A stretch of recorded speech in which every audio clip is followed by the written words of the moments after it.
Well. Good evening, ladies and gentlemen. Thanks for joining us.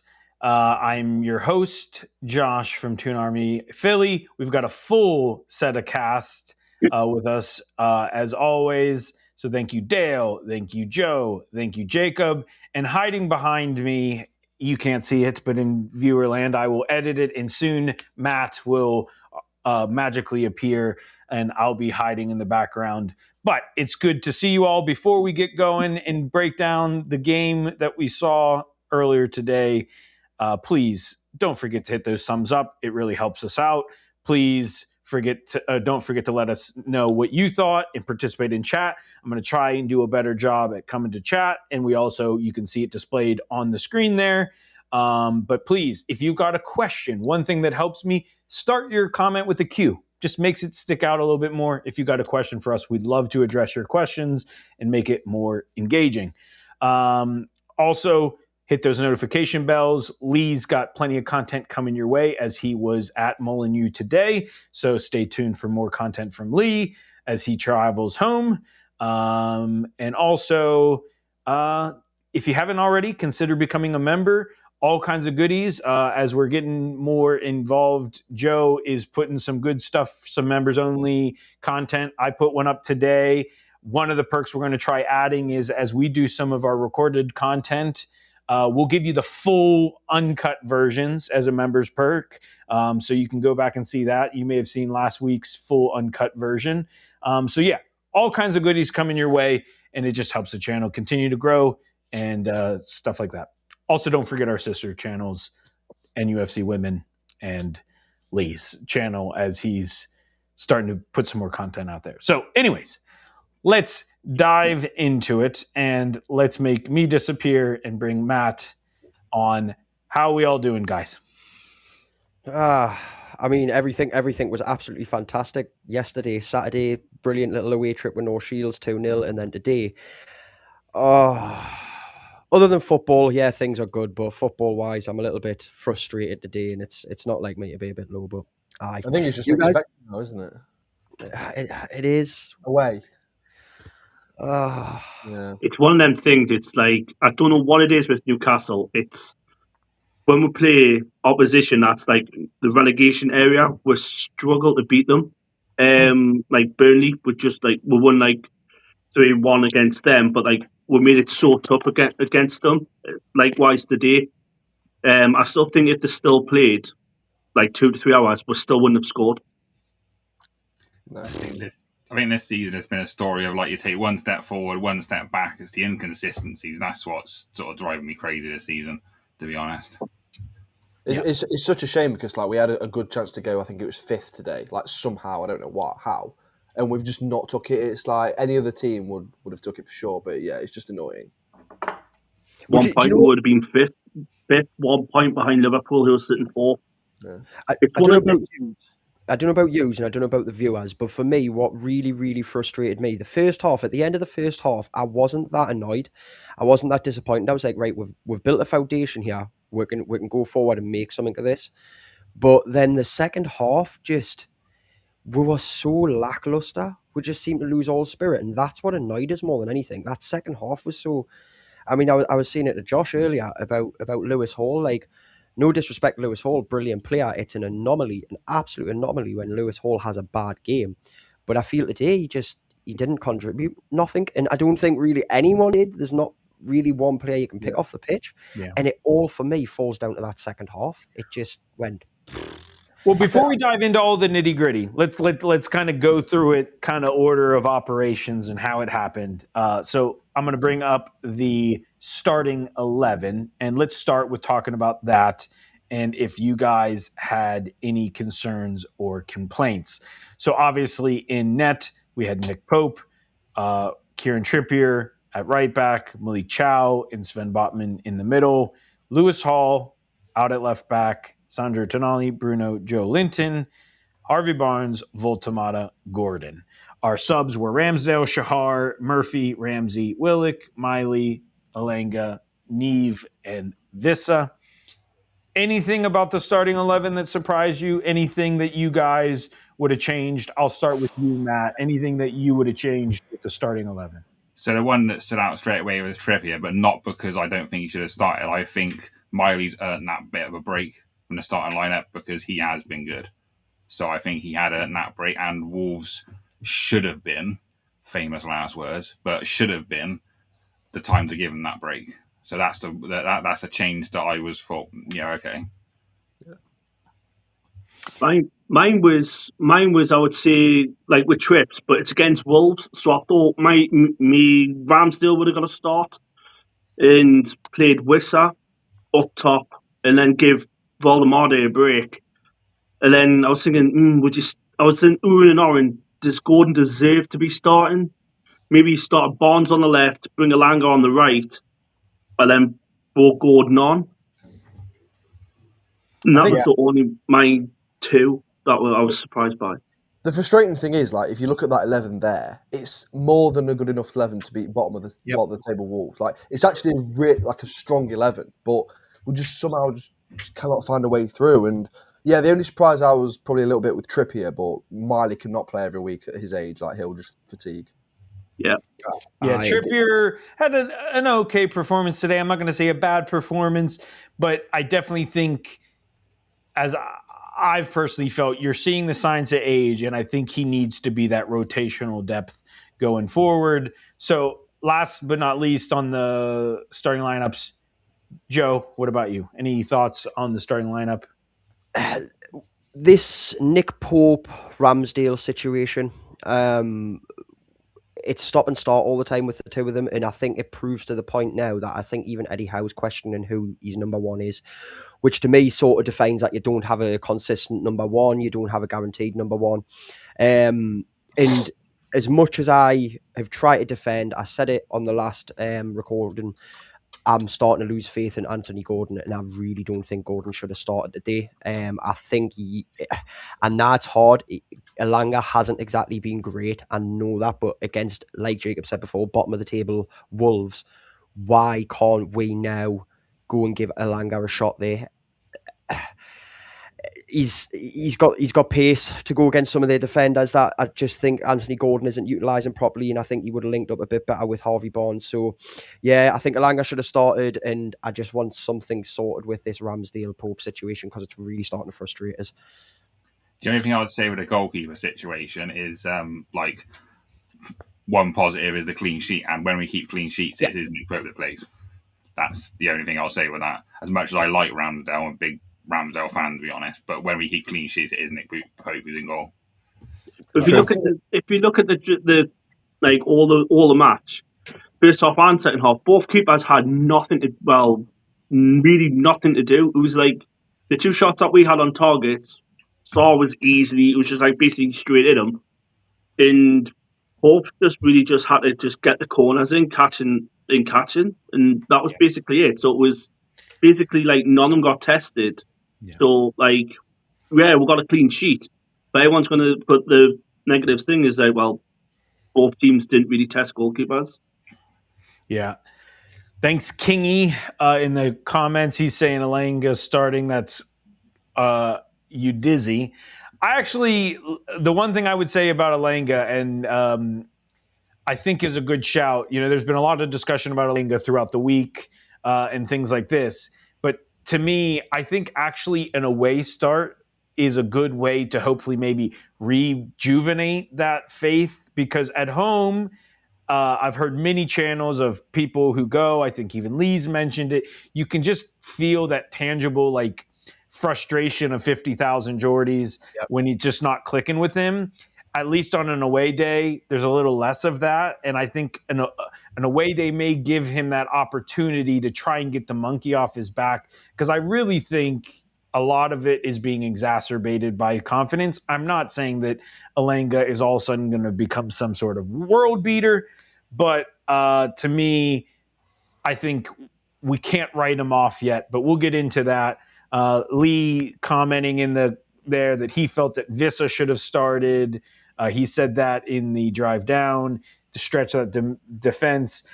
I would tend to agree. I think Voltemata is better suited for better opponents. I think Wissa would be who I would like to see starting maybe in games where you need that scrappy goal. But as we started off the game, you guys have already started to dive into it a little bit. But it's funny, when you look at the match events and stuff online, there is not a single thing in the first 20 minutes. I lied. There is one attempt missed by Nick Voltamata, that early header that he just didn't quite get a contact on. But other than that, the first 20 minutes, all that is in the match facts is fouls. There was not much going on, as we've already alluded to, we've joked about. Finally, in the 29th minute, a save was needed to be made by Pope, but he did do it. And then Lewis Hall had a good chance in the 31st minute that was blocked from outside of the box. But again, not a whole lot going on in that first half. So let's go we'll summarize it pretty quickly because I don't think there's a lot of details, but you kind of talked about it already a little bit, Joe. So again, I'll go to you first, Dale, on this one. At halftime, what was your feelings? Were you very frustrated? Were you already quite angry? Or were you kind of like Joe saying that, sure, we weren't winning, but there were positives? Yeah, in the first half, like, we're pressing forward was good and getting into good positions, but it's the final third. Like I told you, Josh and Joe, all the time is our final third this season has been absolutely diabolical. Like you got like a 6'4" striker in the box, and we're not even doing crosses to him. And then when we had Wissa, who's shorter, all of a sudden we're whacking in crosses. I'm like, what are you doing? And then the other thing for me is Valdemade is coming more into midfield rather than being up front, which is really, really annoying. Sorry, I'm just picking on Joe in the chat. What's annoying me is me co-workers who I work with on YouTube, both Lee. I believe that's Lee, the first one. Yes. If we get to 30 likes, Joe takes that hat off and we'll hairspray a new look. If we get to 50 likes, Joe will put us on a Spyro onesie. If we get to 30 likes, I'll take the hat off. I'm not doing a new hair look. If we get to 50 likes, I'll disappear for a minute and I will put the Spyro onesie on. Hit those likes. Hit those likes, you know what I mean? I'll add another one. If we hit 100 likes, Joe will cut his hair. No, I will not. No, I will not. I will not do that. I was going to say something else about the Newcastle away form, but no. Yeah. Look, sorry to cut obviously in there, but yeah, it's a hard first half to take. I like what Dave said there, and I'll you can kind of build off of that as you answer, Jacob. But Dave saying like, we just don't have that creativity to break down low blocks. That's been a consistent theme for probably almost 2 seasons now. And, you know, it's funny because a couple months back, Eddie was even asked about a 10, and he basically said he doesn't really ever see himself playing a 10. Do you think a 10 is an answer, or do you think we just need more dynamism from our midfield to kind of break through those? I don't think Eddie's going to change his style. I don't think he's going to play a 10, is he? He's not. Even though I would like it personally, but he's never. He's always been 4-3-3 through Newcastle and through every club he's been at. So, and he's always like asked for more goal contributions from the midfield as well. So, I think he just sees it going that way. I don't think he's going to change. He's quite stubborn in that aspect. So, like I said, I would personally like it, but I don't think it will happen. Yeah. Do you think with because of that 4-3-3 and with our midfield, it's always 3 strong midfielders, you know, like warrior midfielders, basically. Yeah. Do you think he's just too safe with that sometimes? I think so. I think he sometimes prioritizes out of possession rather than in possession. I think you look at the likes of, you know, Joe Linton and Joe Willock, not the greatest on the ball, let's be real. Like, they're not like a Bruno or a Tonali player, are they? So I can't really see Eddie going with, you know, too many creative players, as you say. But yeah, which is I can personally see, because he does like a tall team and a tall physical team, but it does harm us going the other way. Yeah. Sorry, Josh, I asked a question. You're supposed to be asking questions. Sorry. No, you're fine. You're more than allowed to ask questions. I'll come to you next. You know, you guys kind of talked about the creativity. That's one approach of it. I think another aspect of it is, and we've alluded to, there were a few chances. I just think it's being clinical. Like, I think the stat, and I think Lee referenced it in his instant match reaction video, so go check that out. But one of the things that was, the paper stat says we didn't get a shot on target till 85th minute, which is obviously true. But I also think that's a little misleading because, there were a couple Voltemata chances that he missed, but I would argue give him that chance again, and he's got a pretty good chance. Trippier just barely missed on his free kick. I'm jumping ahead a little bit. There were chances. Do you think that on the flip side, maybe it's not creativity that's the problem? Is it being clinical? Is that the problem, maybe, Matt, from your opinion? Yeah, I think I'd say the clinical side of it. It's because Barnes was putting some good balls in, and what Wires wasn't getting on the end of it. And then when Rissa comes on, it was the crosses were going in at points, but that's why it was not shots on target. It was just like shots off target, and it's just, I'd say the creativity that's the glaring problem. I think they're with the. Are we set up to play like we did with Isak? As much as I hate mentioning them, but are we set up to play like we did with him? But it's not working with the two strikers we got now. Is that why we're struggling to score goals? Maybe. I'm not sure, but it's the final. Like I said earlier, it's the final third. We do amazing, then all of a sudden we get to the final third, and all of a sudden everyone's like, "Whoa, what do I do?" Like, and it's just like that split decision. Defensively, the midfield in the second half, I think it's Wolves defender Mascaro run from his own box. Proper in the first half he did it. In the second half he did it as well. Just proper shooting from his own box, down all the way to nearly our penalty area, and no challenges. I'm like, what is the midfield doing? I can understand you're playing these three strengths, Bruno, Tonali, and Joe Linton all the time. But at one point, you're going to keep playing them. They're going to get more fatigued and run down. And I think that's what's starting to happen. All the games is slowly catching. And Eddie Howe doesn't want to rotate, which is kind of frustrating because if you take out Bruno, Tonali, like the proper workhorses, you got then you're going down to the bare bones, which is kind of worrying. Yeah.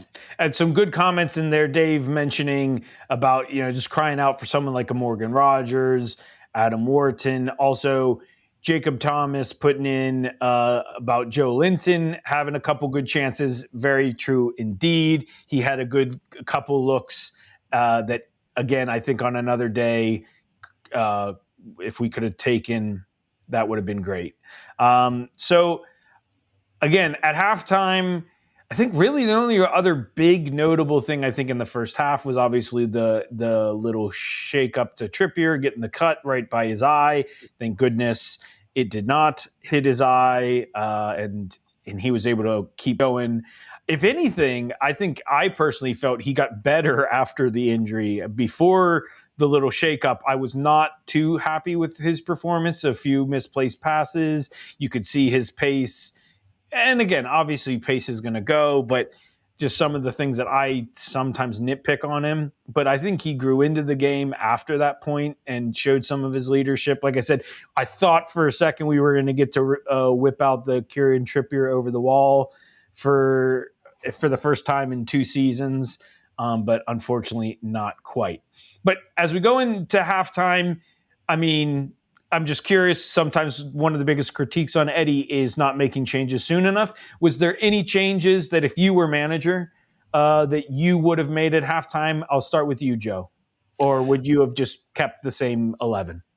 What the change I would have wanted to make, you can't really make at the moment, and it touches upon a few points that were made there about the midfield and about the forwards. And realistically, when you look at the midfield right now, are you really telling me even when they're playing iffy, can you really risk bringing Joe Willock on for a Sandro Tonali? Can you really risk bringing on Jacob Ramsey? We've seen how he's played for a Bruno Guimarães. Is it really worth them risks at any point in the match? So I think one of the big issues, and it's helped us listening to everyone there to really narrow this down a bit. And I think one of the big issues that we're suffering with at the minute, seriously, is somewhere where we were about 2 seasons ago with defence, is we lack of depth. That midfield depth is showing now. No doubt, a rested, in form Joe Linton, Bruno, and Tonali, they don't even have to be in prime form. It's one of the best, if not arguably the best midfield in the league. And lots of people say this. That's not just me saying it. God damn, the papers say it. The news reporters say it. The other managers say it. But who replaces them? So when you come into half time and you're struggling to create chances and you're struggling to really put them chances across, and your strikers aren't really performing at the minute. Can you see something with Voltemade? Yes. Can you see something in Vissa? Yes. However, Vissa hasn't gelled yet. Voltemade is coming on little bits and bobs. And Asula, once he comes back, it's pretty much having 3 of the same things. We're waiting for one of these to get into form, get into flow, and then they're going to start performing. But at the moment, we haven't got a solid... Is it because we're playing the old Isak way? Is it because of this? What do you change at half-time? Changes I would have wanted to make. I would have wanted to take Tonali off. I just think he's looking a bit fatigued again, and I would have wanted to change it around a bit and drop Voltemade back into that sort of 10 position and play Vissa up front. That would have probably been my main change. That we could do. Sure. Yeah. I'll go to you next, Matt. If you were manager, would you have kept it the same 11 at halftime like Eddie did, or would you have made any changes at halftime? And when it goes back to what we were saying earlier on, there's I think risks need to happen sometimes, because I think the stuff that's being thrown at Eddie at the moment is about the subs are the same. It's always like for like. It's always same position. It's always and that even with of course Jacob Ramsey. Willett, they're not as good as the 3 we've got in midfield, but with a different formation, different things. Also, try to change that, it's going to be what's going off here? But he just doesn't risk it at the moment, and that's what. So I'm not so much on the changes itself, but something risky, something different. That's what we'd want to see. I'll go to you, Jacob. Would you have made any changes at halftime? I think it goes back to what we were saying earlier. Just stick a 10 on. Stick anyone in the 10. I don't care who it is. Just sit with 2 8s as we usually do, and then put. But it won't. It won't. Just curious. You guys probably know better than I. And has Ramsey ever played like a 10 at Villa? No. I think he did. He did a couple of times because he linked up with Watkins when he was on absolutely great form. I think he played a 10 then. I don't know if it was more of an advanced day. I'm not sure. Listen, I'm just speculating. But yeah. I just was. He sometimes played off the left, didn't he? But I mean, no matter how attacking we go, we always seem to be 4-3-3, and it's just I wish you just roll the dice a little bit more. Like we always get to the 60th minute, and he make subs. But why can't Ramsey get a game? Just I don't understand. Like I know he's not been great. He's been better than I don't just make a change something. He's clearly not working. What's happened to Tonali, by the way? I do not know. Like I think he's just run down. Like with all the game time he's played, Eddie Howe hasn't really. He's played all the time nearly. So if that's what I'm saying. Like give Ramsey a chance, give Willock a chance. It was the perfect time. We're playing bottom of the table. That was a chance to go to Eddie Howe, to go to Joe Willock, go to Jacob Ramsey. I'm going to start years. Show me you can be one of my 3 centre mids. But he doesn't. He plays favouritism over and over again, and eventually teams are going to work out. Well, they're getting played Champions League, Carabao Cup, Premier League. All them games, they're eventually going to break down. And he keeps doing this. This is how we picked up injuries in the last time we did this. And look what happened. We absolutely fell apart in the second half of the season because we were down to the bare minimum and we didn't recruit in January transfer. And I don't think we're going to get any deals done as well. I might be wrong, but the way we're going at the minute, I don't think we're going to get anything. I don't know if you've seen the schedule in the next month. I have. Wow. Why mention that, Jacob? Things are bad enough right now. God damn this. Oh, God. That's what it ends with. Every article I write, I mention that fixture schedule. We've got like one home game as well, and like let's. Yeah. The thing, this is the question. You got that. Obviously, we all know the fixtures. That's a possible Newcastle could get 0 points. I would not be surprised.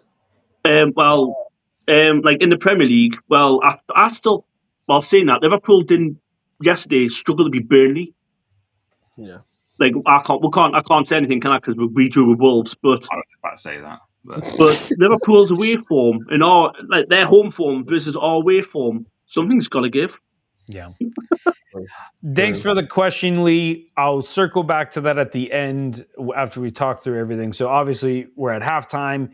Second half, again, not a ton. I mean, continued to be a lot of back and forth. There were a few chances. Again, there was the Kieran Trippier chance that we've referenced a few times. There was also a few chances for them, like us blocking Strand Larsen's opportunity when he came on. I can't remember. I want to say it was the second half. Joe just missed getting his foot on one of those scrappy ones off of a corner, like from point blank, things like that. Eddie did make changes a little bit earlier than normal. Were you happy with those changes when they finally came? You can't really say yes or no to that, though, because, like I say, we all know the depth. So it's basically, we all know it was going to be like for like. The tactics were just going to be the same. That's why I always laugh and go vanilla. Has Eddie tried any other flavors? I'll have one. I'll have one complaint with the subs. As much as I like the timing, I would have, at the time, I probably would have brought Miley on for Trippier, and I would have, as you guys have mentioned, I would have brought Ramsey on for Tonali. Again, I know we haven't seen it from Ramsey yet, but what I'm holding out hope for is I think Ramsey is a Willock, but hopefully better. And because what I mean by that is Willock on his day is our probably most creative midfield, like just take the ball and go, break down a low block type of midfielder. Again, we haven't seen much of that in the past few seasons, but on his day, that's what I would say he gives you. I think the hope is that Ramsey is going to give you that, but on a more consistent basis. Obviously, we're yet to see that. But that's what I would have done instead. But I do think he did bring on Vissa at the right time. I agree with taking Gordon off when he brought on Elanga as opposed to taking off Barnes. So all in all, I agreed with most everything there. But to be honest, again, there really wasn't a whole bunch to go into. So let's just go to our overall kind of feelings at the end of the game. I mean, I think I know where it is, but what, Matt, is your predominant? Was this catastrophic? Was this disappointing? Was it okay? What is your feelings after that result? It's not catastrophic because look how close the league is. And, I'm a bit of a glass half full glass half full as much as I can be, and we drew today. We could have won and been a point behind in fifth, so put in the top four in fifth. However, the fixtures we've got, we could, as equally as we could be that close to the top four, we could also be dropping down to the bottom again. We've got Villa coming up, who lost today, but we got Villa, we got Liverpool. Spurs will have a new manager by the time we play them. So they'll have that new manager bounce. So it's the games mount up. And it's just as a missed opportunity to get those valuable extra 2 points that would have had us near that top four. So that's my overall thing is missed opportunity, I reckon. Yeah. I think good comments from the chat. Mickey, agree with you. Willock's finished. Probably someone will sell. Also, we'll get on to transfer dealings, but Howe, the lads, thank you for your comment. Definitely agree with your sentiment, but we'll get into some transfer talk at the end. Sorry, I don't know who I cut off. Was that you, Jacob? Yeah, no, it's funny you just mentioned it then. The worrying thing is, I don't know if it's just a club being very secretive and, fair play, but we're linked with no one. Like, we are just linked with absolutely no one, and we need a defender or three. Like, we have forfeit defenders, and... Or seven. No, I'm just Yeah, or 12. We're linked, Whatever. we're linked with a possible backup left back, apparently, from Bruges, apparently. Well, that's pointless because he's just going to play Burn there, isn't he? That's And not play because Hall. I'm going back to the midfield. I've watched Lewis Hall. I would put Lewis Hall centre mid. Once everyone's if we do bring a left back in, I would put Lewis Hall centre mid because he can carry the ball. You saw when his left back goes on his dart and runs. I would put Lewis Hall centre mid. Yeah. You got now else to lose. Well, that's the thing though. Then who's going left back? When if that's what I'm saying, if you got cover back, and you got lack of midfield options, everyone's tired. Just Lewis Hall then.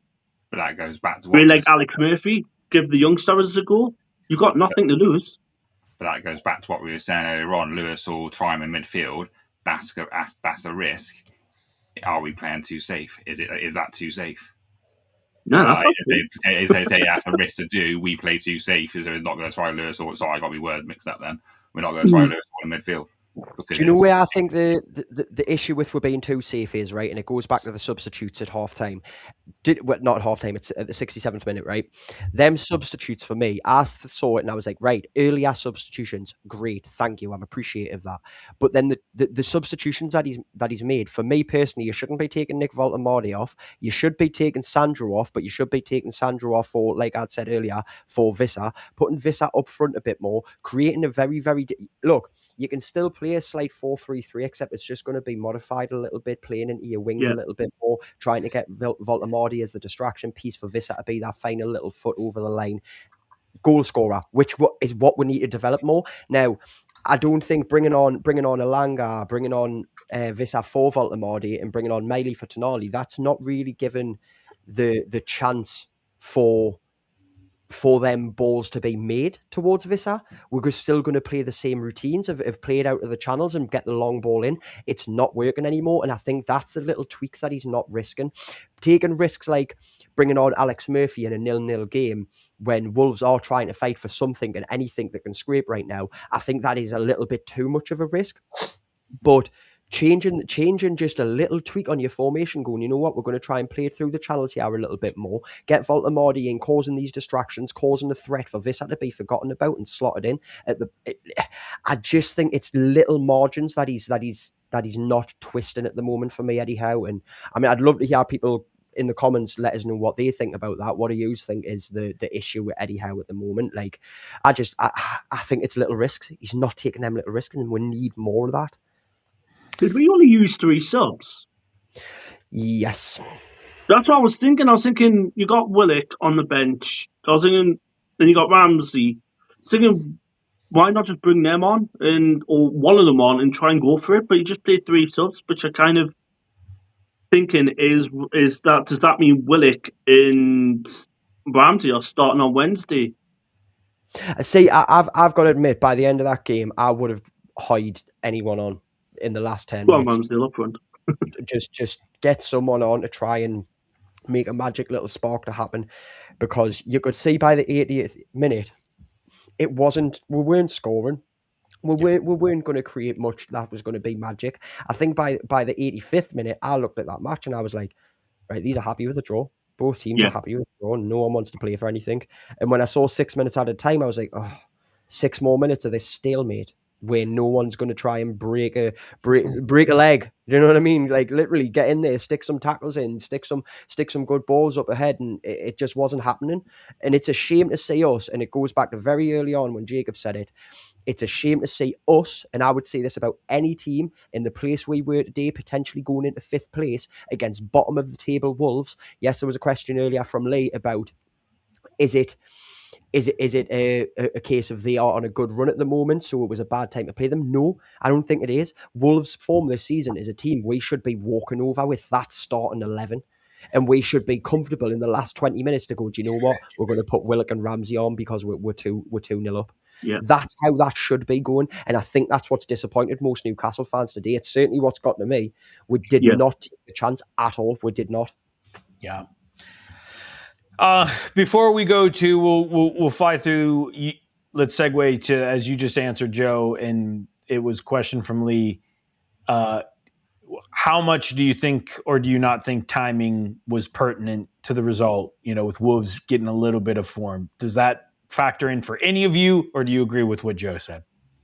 I agree with what Joe said. No matter what, Wolves have got are on the up, but the main thing is the team sheet: Tonali, Bruno, Lamar, Barnes is on good form. It should be an easy walkover, easy. But we made. I don't want to be negative towards Wolves, but we made Wolves look good. Do you know what the worrying thing is as well? We don't have any injuries now at the top end of the pitch, and we just cannot create anything. We were missing Visser about a month ago, but we was kind of all hoping secretly, hopefully he'll solve our issues and give Voldemort a little rest. But it's gone the other way. All our issues are at the back, and we're not horrendous defensively. We weren't great in the week against City, but it's just strange. Maybe Murphy's got a little hamstring injury, but it's just really worrying. Yeah. Well, let's do rating the players. We'll try to go through this quick. I'll bring up Fought Mob. So this is what they obviously gave, but we'll start with Nick Pope in the back. Please comment along with us. We'd love to hear what you guys rate. Again, don't forget to hit those thumbs up. 30 likes, we get to see Joe with his hat off. 50 likes, you get to see him in a Spyro onesie. So hurry up. We're running out of time. 100 likes, Joe cut his hair. Yeah, no. I won't put him on that because you ain't getting your cut. Fun fact, though, for you, Joe, sorry, ADD, no one cares about this. I am getting my hair trimmed for the first time in 5 years tomorrow. But anyway. Right, definitely hit the likes quick. Likes. I'm not getting it cut short. I'm just getting it cleaned up. But anyway. So ratings. We'll start with Nick Pope.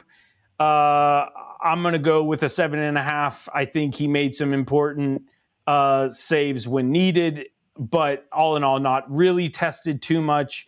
I'm going to maintain my position as the Nick Pope Happy Clapper captain. And anyways, apparently I also heard that he extended his contract by a year. I am personally happy with that, but I would say we need to get someone and make him the depth next season.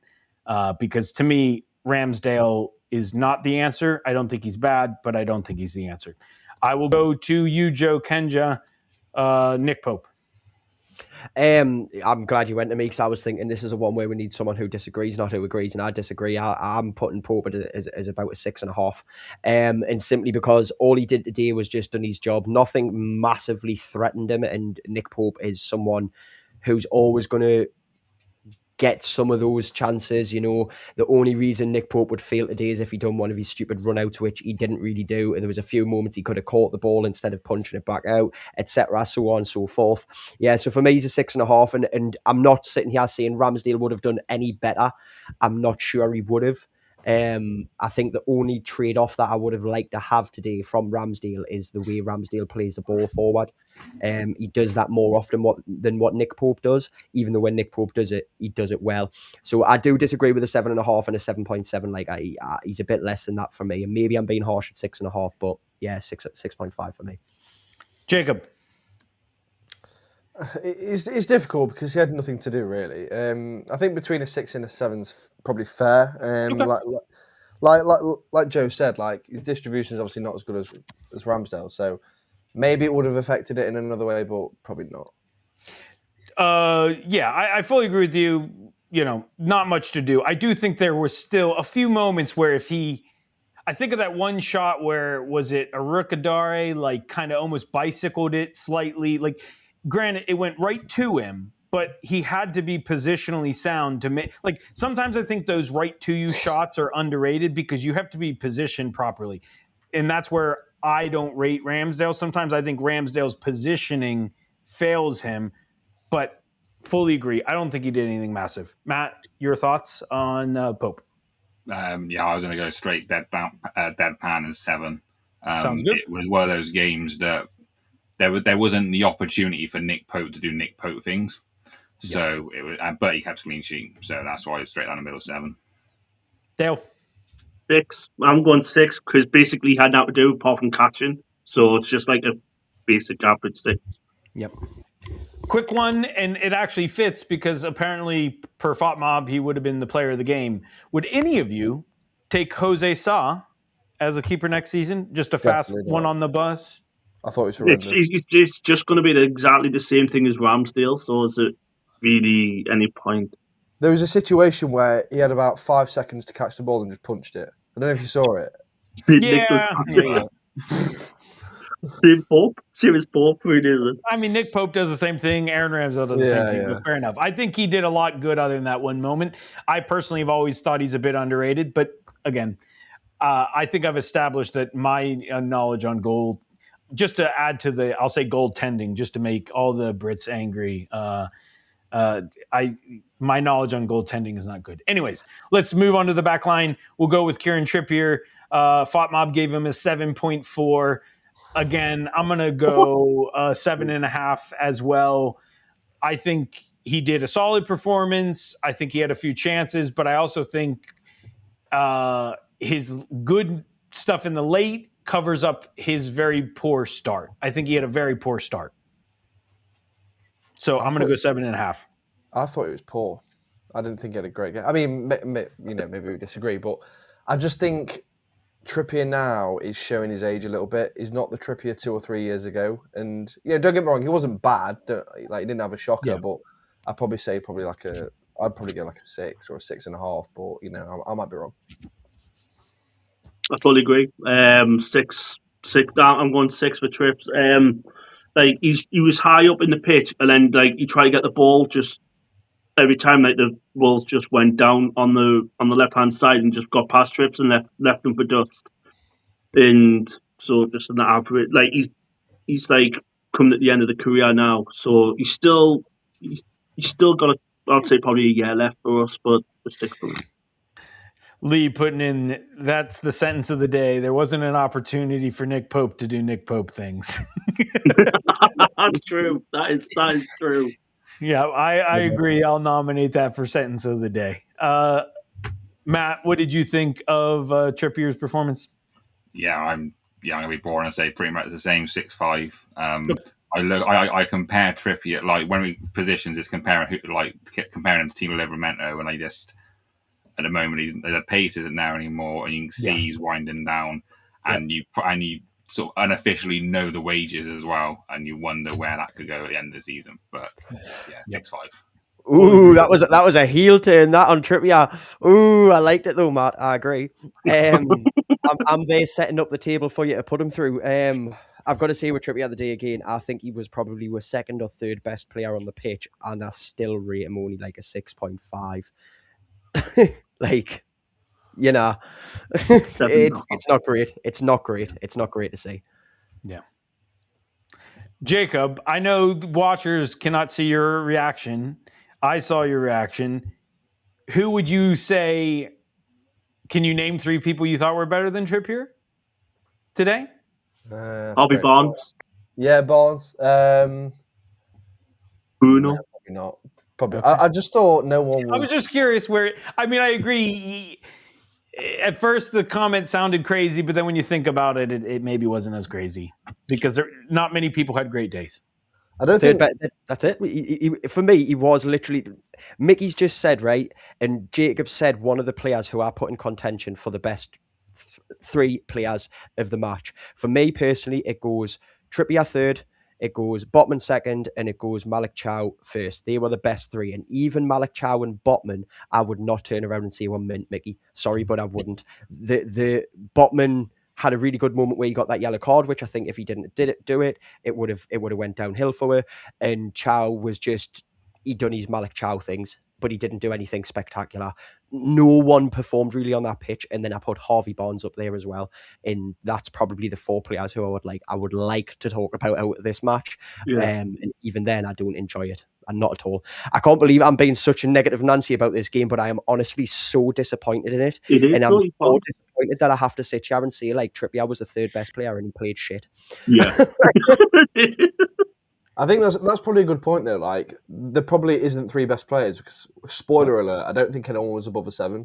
I don't think anyone played like Joe said. Thiaw and Botman were okay, and they were our best players. It says a lot.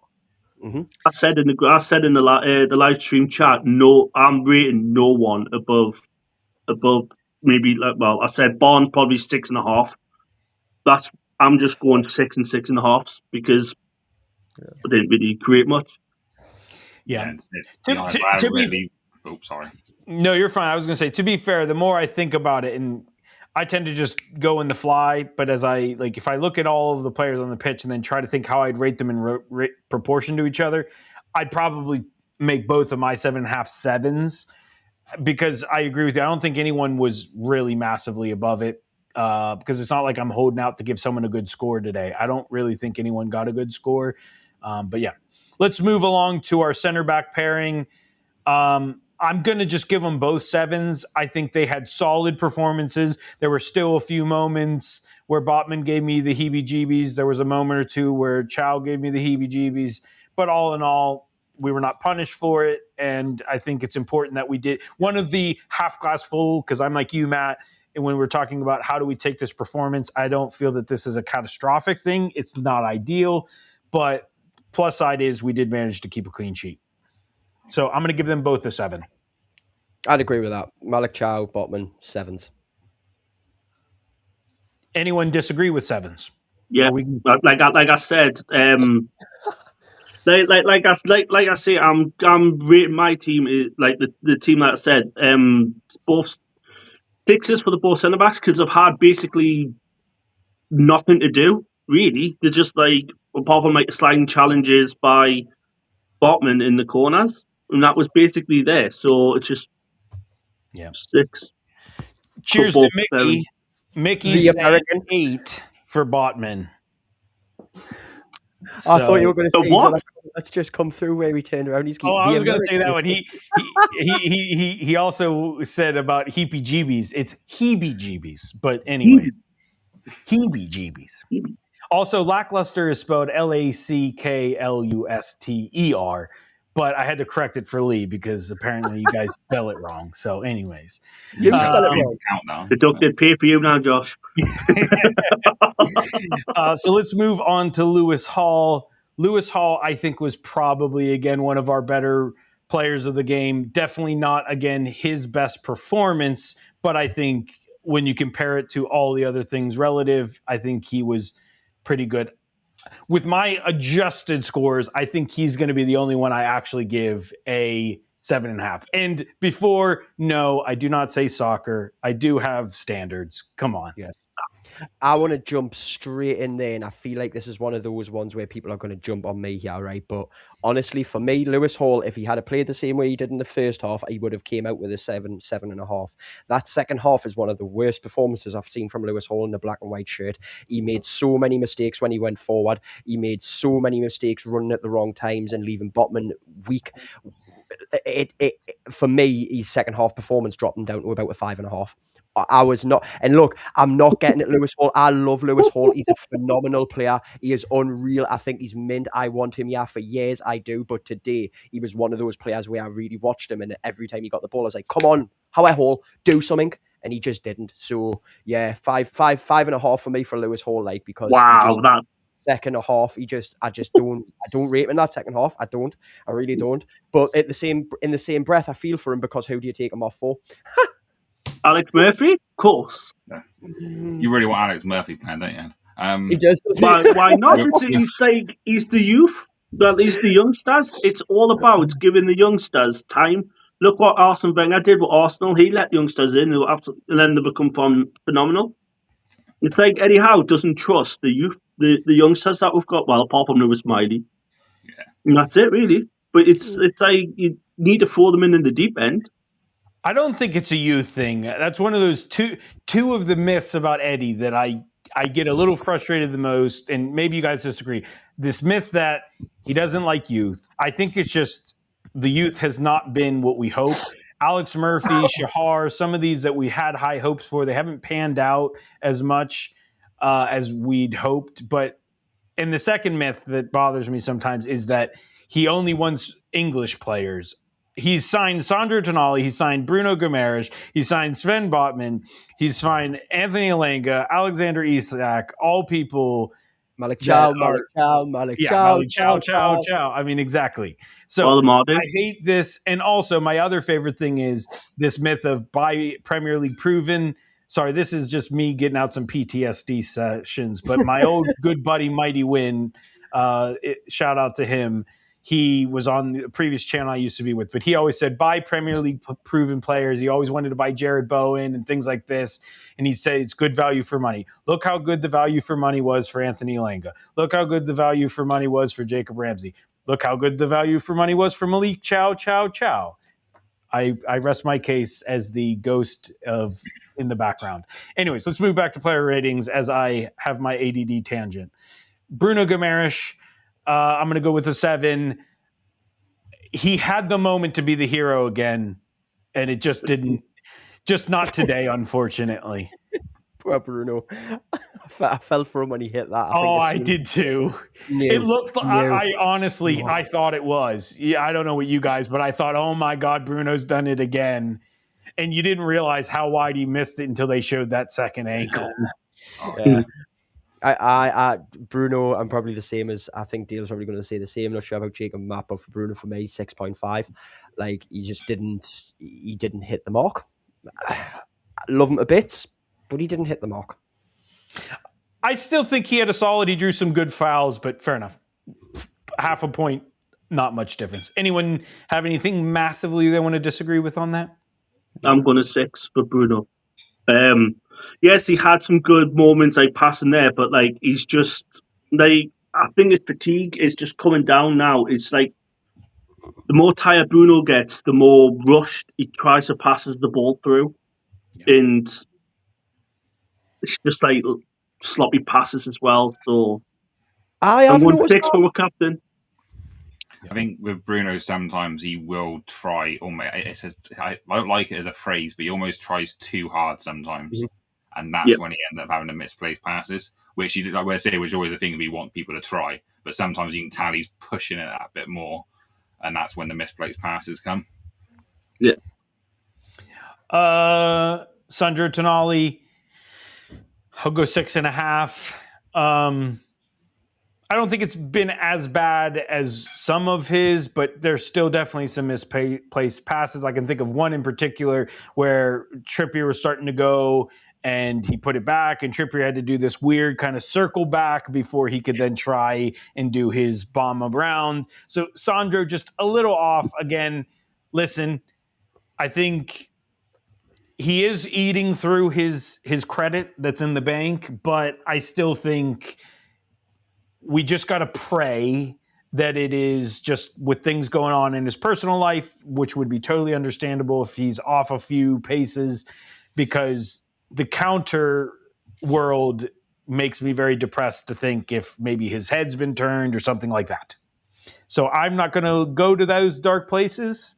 I'm just going to think that he just needs to get personal life situated and things like that. But 6.5, still not a great day at the office. Anyone have any massive variances they want to talk about or anything with? I think 6.5 is very generous. I think. Yeah. I mean, he just had a baby, hasn't he? So let's cut him some slack. But then again, how much does that impact you really? Like you said, I hope it's just like a spell, just a little blip.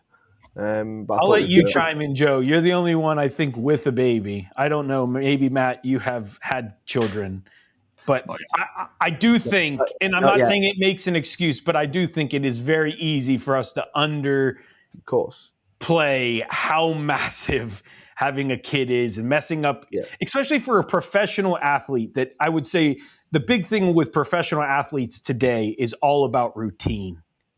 And it's hard to have a routine when you're a new parent. Of course.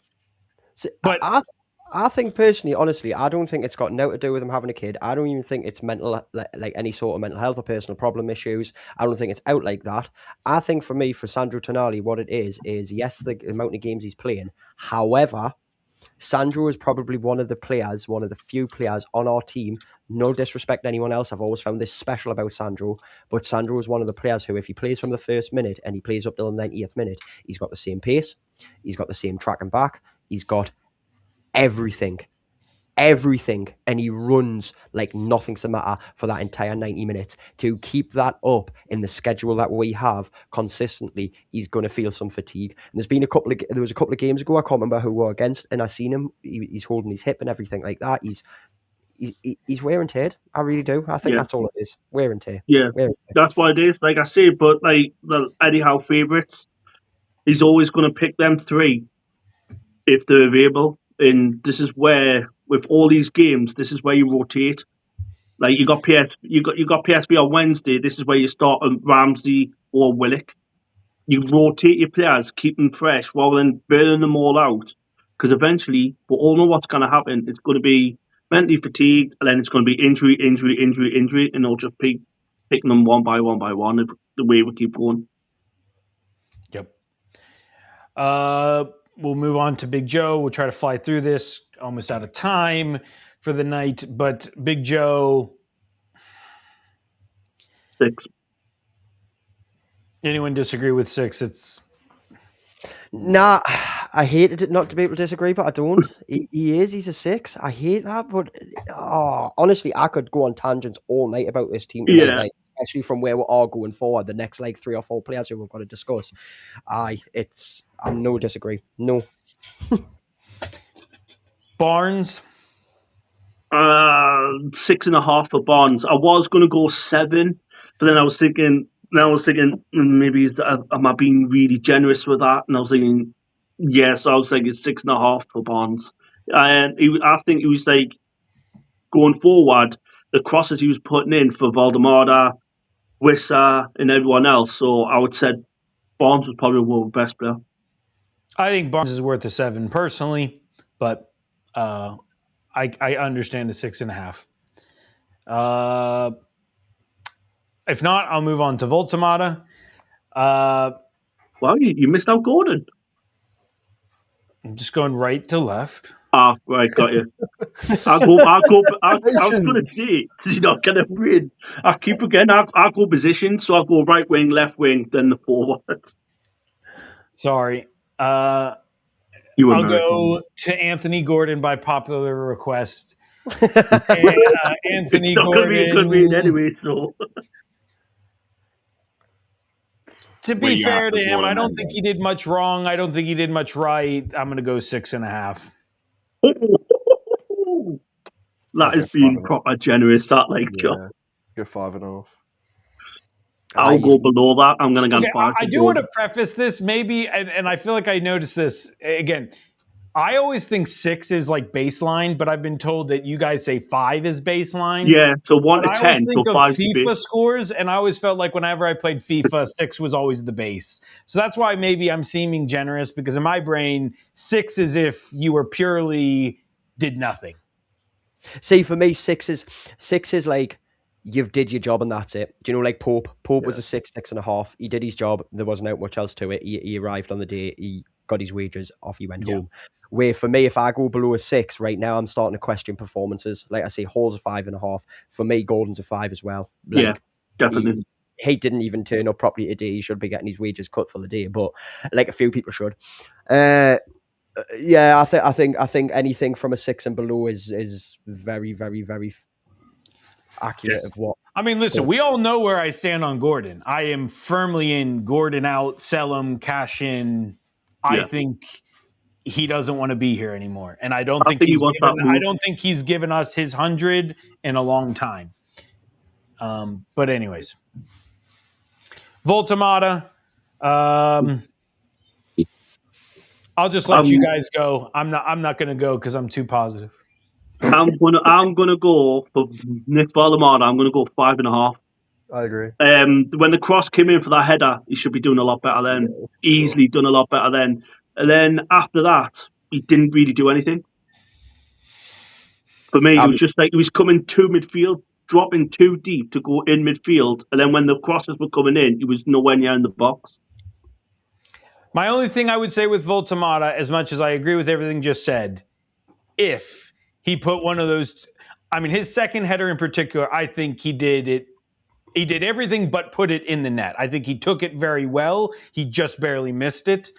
I think if one of those go in, that makes a massive difference. So I probably would give a little bit more than a 5.5 because when you're a striker, all you need to do is put it in, then boom, you're like a point higher. But anyways. But the same with what he had the same against City the other day. He had that header and he just mistimed the jump. So there's like a couple of those moments with the headers, with a timing and stuff like that. It's the only thing with Guatemala recently that I've got sort of spotted with him, with them headers, missing them headers. Yep. All the subs, I think you can kind of lump together. I don't know if you guys would say anyone. I think they were all about the same. I don't think they did bad. I don't think they made much of an impact. Yeah. Well, I would say Elanga. Elanga, when he did come on, he was like when he was bursting down the wings. The word force, he did get some crosses in. I think credit where credit's due on Elanga, as much slack as he's gotten, rightfully so. I think let's hopefully he can build on that. I think that was a positive appearance, especially given the contents of how dross everything else was. We'll go on to Eddie Howe, especially because the question from Mickey. Thanks for your patience, Mickey, to hear our answer. I'll let you guys kind of answer 2 and 1. How would you rate Eddie on his, lineup changes, so on? And also, would you guys say you are Howe in or Howe out? I will go first. I will say, I guess I'll go Eddie 6. I don't think, one credit where credit's due. He did, I think, react earlier in the game than he normally does. That's something we usually give him some slack for. So I think we need to acknowledge that he did that. I think all in all, not too much you can complain about with starting selection. Sure, you can nitpick over Vissa Voltamata, but I think that's a little potato. It's not really a right or wrong answer. So I'll go 6.5. And for me, I'm firmly in Eddie Howe in. I don't think you can even contemplate Howe out until the summer, and that's assuming we don't meet our objectives. I'm going to go below you and go a 6 for Eddie. I agree with you with the subs. He's done it early, but what keeps putting it down for me is he just refuses to change formation. That's really starting at my nerves. If 70th minute, 4-3-3, it's not working, bringing subs on, it's not going to change anything. If you change it maybe 4-4-2, you've got another option of a forward. You've got 2 up there now. And that's just what's really, really bugging us. He hasn't really got a plan B. Yeah. And on the fence for Eddie Howe. Really? Yeah, it's really. Yeah, I'm on the fence for Eddie Howe. He's like, I don't want him gone, but it's just the way he's going, not having a changing formations, all that. It's going to cost him his job eventually. Two things that have shocked me there. One was you saying that you're on the fence about Eddie Howe deal, and the other one was if I thought anyone was going to possibly be leading towards Eddie Howe out, I thought it was going to be you, Jacob. I really, really thought you might have been a bit starting to edge that way. I know you've had your queries now and then, but most time you've been in. But now, and when you were really, I was it was a double shock for me. For me personally, I said this on my TikTok, he's got way too much credit in the bank. He's been here 4 years. He's got 2 Champions League qualifications and a trophy. For me, you cannot sack someone after 4 years after that. But yeah, I don't know. I think Dale says, I think absolute minimum summer. And that's if he loses basically every game for me personally. So yeah, it will be interesting to see because I'm pretty sure the owners will not be too patient with stuff like this, given their background and stuff. So yeah. I know not everyone is a big fan of the women, but for those of us who are also fans of the women, we saw how ruthless they were. I don't think they will be shy to get rid of Eddie if it comes to that. Now, granted, what Eddie has given us versus what Becky had given us are different, but still, yeah. Anyways, Joe. So for me with Eddie Howe, right, I think today I'm going to give him a a 5, simply because I don't think he made the wrong changes. It's them subtle changes that he's not risking, and that's why I put him down for it. But and that's just today. However, am I Eddie in or Eddie out? I'm Eddie in, but I think the time when Eddie Howe needs to start worrying, we're going into that 5th year, aren't we? The whole 5-year plan. Yeah.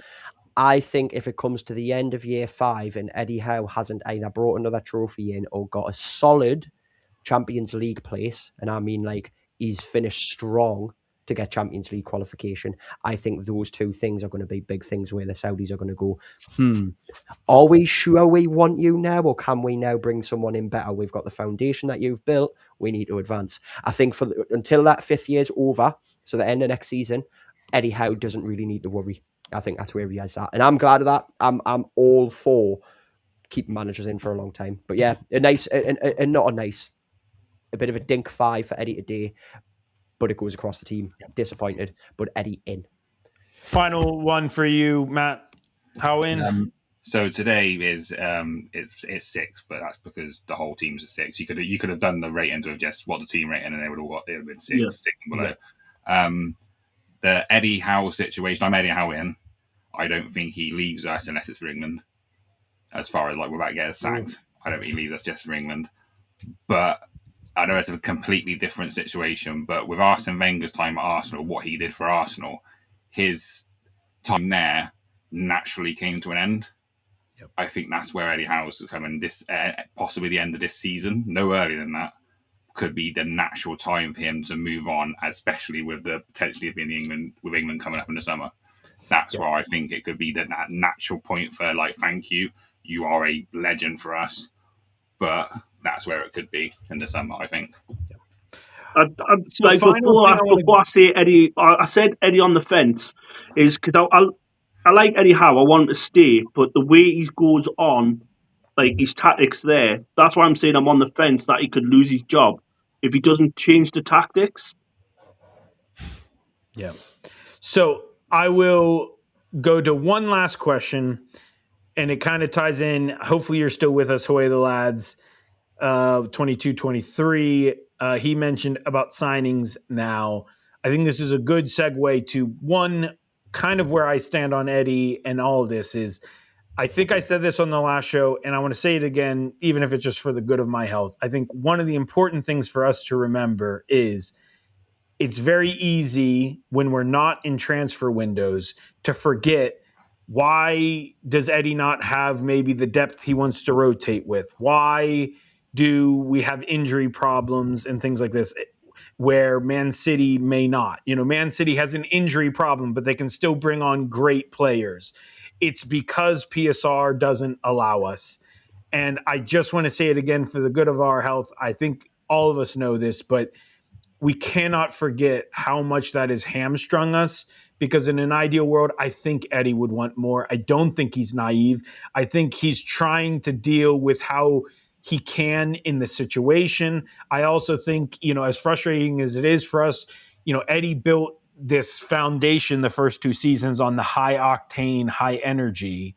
And for me, I think one of the big things that he's learned through these couple seasons thereafter is where our squad size is now, he can't do that every game. And that's frustrating for us because we sometimes then feel like, why aren't you trying? Or things like this, where I don't think it's a matter of trying. I think it's, as I think, Dale, you said earlier in the show, it's trying to mitigate the injury situation and dealing with it in a tactical sense, as opposed to what he maybe ideally wanted to do. So with that, I would say on the transfer front, we want to see signings. To me, it needs to be all back line. I think, honestly, you need at least one center back, one right back, one left back. To me, I think whatever it is, especially on the center back front and left back front, you need to, whatever your plans were in summer, pull it forward, because the situation is that dire. You may overpay, but the amount of money you're going to lose by not having Champions League is going to be just about as equally detrimental. Yeah, I totally agree. That's what I said last time we were on. We're focused now is the back line. We need, I would say, I'll agree with you there. We need and I would say we need 3 left backs, a right back and a left back. That's what we need. Yep. What would you guys say we need in January? And then we'll bring it to a close, as I know multiple of us have hard stops. So, for me, it's I want another forward in, but you can't ignore the same situation that you have both mentioned. The defense is dire right now. We do need something in. However, are we going to have too many defenders when everyone comes back from injuries, or is it going to be good for the summer when certain players may end up leaving or may end up retiring, etc., etc.